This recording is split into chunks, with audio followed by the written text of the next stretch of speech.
Salut les mecs, on continue avec les véhicules qui sont prêts à aller faire un essai avant d'être nettoyés et joués en tombola sur la chaîne. Nous avons ici donc le Team C Madrat, anciennement Huntsman. Cet engin existait aussi en espèce de truggy avec une carreau un peu plus plate. Je ne sais plus comment il s'appelait. Celui-ci a des fusées arrière en alu. Il a une tourelle avant alu faite maison de toute évidence, mais c'est super bien fait, c'est propre. On a 4 amortos alu aussi dessus. On a un petit skid plate à l'arrière. Et dans cet engin, on a mis un moteur Team Orbital modifié qu'on a reçu de Tonton Passepartout. Avec évidemment, donc c'est un moteur charbon. Avec son petit variateur typique, bon, c'est un Obimin rebadgé à 35 ou 40 ampères. Avec les deux petits cavaliers, donc un cavalier pour choisir avec ou sans marche arrière, un cavalier pour choisir LiPo ou NIMH.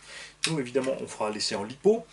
On a une radio qu'on a reçue de tonton Mickey et un récepteur qu'on a reçu de tonton Bubendorf. La machine on l'a reçue d'un autre tonton. On a reçu une deuxième machine d'un autre tonton. Enfin il y en avait un plus des morceaux, plus encore une autre. On a donné tout ça à tonton Julien, qui une fois de plus a fait l'aller-retour au garage pour chercher le matériel et ramener le matériel une fois fini. Il a donc monté un buggy complet entier, donc déjà nettoyé, qui nous a ramené. Nous ici on a équipé, donc évidemment c'est tonton Mikachu, le nain d'atelier, qui a équipé le véhicule avec les suspensions. Et d'ailleurs il s'est empiquiné avec les réglages pour réussir à faire ce que Manny voulait. On a un avant un peu ferme sur le bas, mais qui a quand même suffisamment de détente pour que sur l'accélération tu aies un tout petit mouvement de suspension. Et un arrière qui encaisse tranquillement les coups comme ça. C'est un engin qui n'est pas fait pour sauter, c'est pas fait pour faire de sauvage. Il y a toute une boîte de pièces de rechange, il y a quasiment un deuxième engin. Je dis quasiment parce qu'il manque quand même de quoi en faire un deuxième. Mais il y a tout, il y a des biellettes, il y a des triangles, un train avant complet, il y a une boîte de transmission, il y a un diff arrière à billes neuf, il y a là-dedans un diff à billes. Il a son kilométrage, mais il fonctionne encore. Je vous conseille de le laisser jusqu'à ce qu'il soit mort et de le changer par après.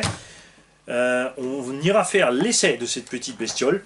Dès que le temps le permettra, là il fait vraiment gadou dégueu et la machine est déjà relativement propre, donc on aimerait bien faire un essai sur le propre avant de... si on est content avec l'essai, il sera joué tel quel, et si on n'est pas content, enfin évidemment les petits réglages qui s'imposent et les petites modifs qui s'imposent. La grosse question c'est est-ce que le variateur va supporter ce moteur modifié. Il faut savoir que beaucoup de moteurs actuellement on les reçoit comme ça. Dans les RTR, tu reçois un moteur taille 550, enfin ça c'est encore un 540. Et on se dit, ouais, si tu regardes un moteur modifié, il est plus court, mais si tu regardes à l'intérieur, le rotor de celui-ci est même un peu plus long que celui-là. Parce que là, on a un tout petit rikiki rotor qui commence ici et qui s'arrête là. Tu vois? Donc on a vraiment que ça de rotor. On a l'ailette et derrière, on a le collecteur avec les charbons, alors que là le rotor il va de devant du moteur jusqu'au bout du moteur. Et si tu les mets côte à côte quand c'est démonté, tu vois clairement que ce rotor là est plus gros. On a aussi des aimants beaucoup plus balèzes dans ce petit moteur modifié, et il pousse pas mal plus vite quand même en tour minute qu'un moteur d'origine, ce qui peut être sympa pour un engin comme ça. Ça c'est un engin qui était quand même typé plus ou moins débutant circuit, compétition. Il y avait plein d'options qui existaient pour. Je ne sais pas s'ils le font encore, ils ont dû l'appeler autrement entre temps. Le petit truggy c'était le Mad Flush il me semble. Mais il y a pas mal de pièces qui sont identiques et on en a encore là. On a la notice d'origine aussi, tu vois, qui était encore sur Huntsman. On a une deuxième carreau. On a un deuxième jeu de roue. Bon, les pneus arrière, les picots sont un peu fatigués. Bon, ce serait plus idéal moquette ceux-là. Les roues avant picot, ça va. On a des cartes en CVD, des amortos plastiques, tout un jeu de triangle neuf, plus des triangles, plus des tourelles avant-arrière, plusieurs d'ailleurs tourelles avant, plusieurs tourelles arrière. On a encore une plaque de châssis entière, de la visserie.